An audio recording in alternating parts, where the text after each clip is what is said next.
Welcome back to another episode of that Stay Off My Grass podcast. You got your boy, Suns fan Randy, in the building, man. And I don't know how many times I'm going to have to say it. I don't know how many times I'm going to have to say it, man. You got to call timeout, man. You have to call timeout. We're not going to win the game if you don't call timeout in a late game situation. We have the ball. We have to run a play. I don't know how many times you're going to let these dudes run fast breaks and try to make something happen. I don't know how many times I'm going to say it. We're not good at that. We're not good at on the fly, like not trying to make an adjustment or not trying to, you know what I'm saying? Like you can see already we had 16 turnovers. You see what I'm saying? And you still elect not to call timeout with the rebound only down by 1 point. Like let's run a play. I don't know how many times I'm gonna say it, but till he get it, gotta call timeout, big dog. That's just we're gonna lose every single time. Like I said, we've probably only won maybe twice throughout his tenure, just off of I'm gonna let it fly, I'm gonna let it run, I'm gonna let them try to get the offense going without having a set offense or whatever or a direction to go. Them just improvising. That's just what it was tonight. And then on top of that, you sub out Bismack Biyombo, who was the spark off the bench that we needed. That kind of he initiated the whole comeback. And then for whatever reason, you decide to sub him out. I get it. You know what I'm saying? I get it. Jay Crowder, you know what I'm saying, space the floor a little bit better and he do X, Y, and Z. And I get it. But I feel like the impact that he had on the game, and especially in the rebounding category, because let's just let's keep it a beam. Like DeAndre Ayton's motor isn't like that. You know what I'm saying? If you got, like I said, certain teams he's not getting up for. And then especially if you don't feed him the ball, like we went away from him again, if you don't feed him the ball, his motor is not going to be there. So it's like we need somebody down there, and you should have went double big earlier. Like why not go double big early? When you went double big, then we came back in the game. Toronto was being physical, mind you. It was some bad calls. It was a bad referee game all game. Like Toronto, I gotta take my hat off to them. You know what I'm saying? They a tough team. You know what I'm saying? Because like I feel like with the team, with the players that they have, like you would have never thought that they were as physical as they are. You know what I'm saying? Like that punched me in the mouth from the couch. You know what I'm saying? Like, god damn, like these dudes is physical. They play, you know what I'm saying? And shout out to Nick Nurse because he know what he doing. They went double big and they had like maybe three bigs out there at one point in time, and just defensively they got after it. And even though yes, we had 16 turnovers, they had 15, but it was still like, you know what I'm saying? I feel like like our turnovers wasn't even like their defensive like driven. Like it was just us doing mental mistakes, like just bad decision making, just bad IQ. I don't think that it was all because of like defensive pressure. Yes, a couple of them were because D Book was getting pressured or whatever the case may be, and they got to him today, and they just was like D Book is not beating us tonight, and nobody else decided to really step up. And I'll dive into that a little bit later on, but should have went double big. Bismack Miyamba was out there doing his thing. JaVale McGee was out there doing his thing. Why not throw them both out there at the same time?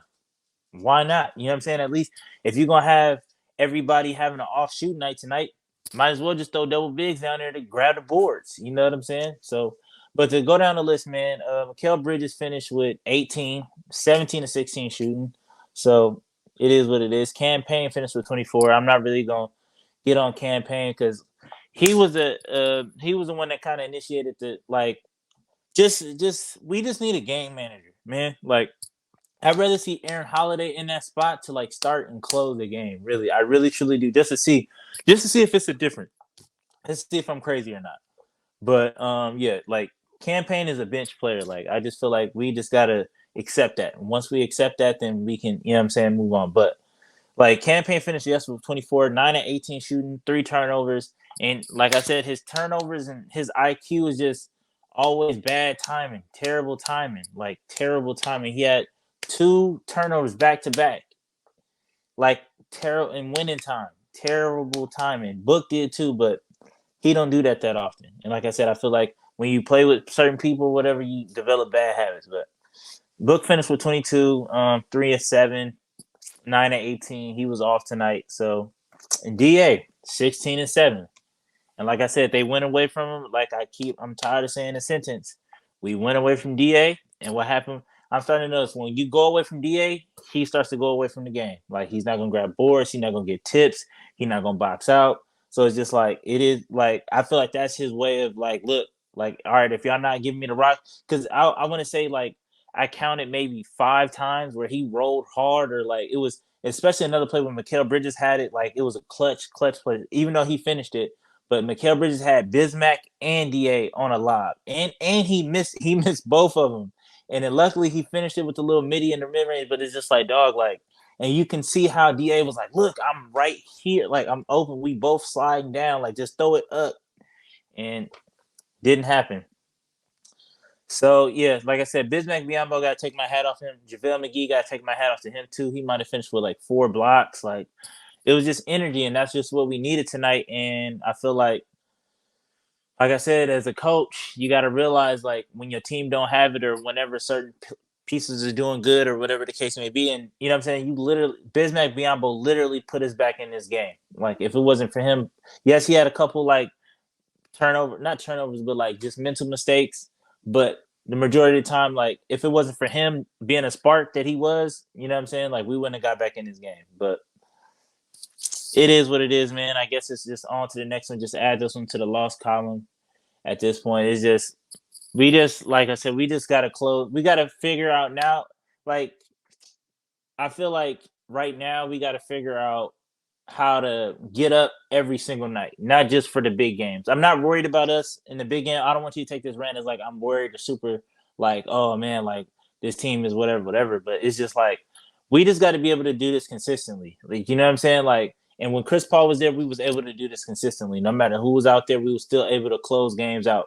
And you know what I'm saying? Still bring up the level of like, all right, like it's time to play championship or it's time to play Phoenix Suns basketball. But when you go out there and you're not playing Phoenix Suns basketball early or whatever, you don't have the motivation.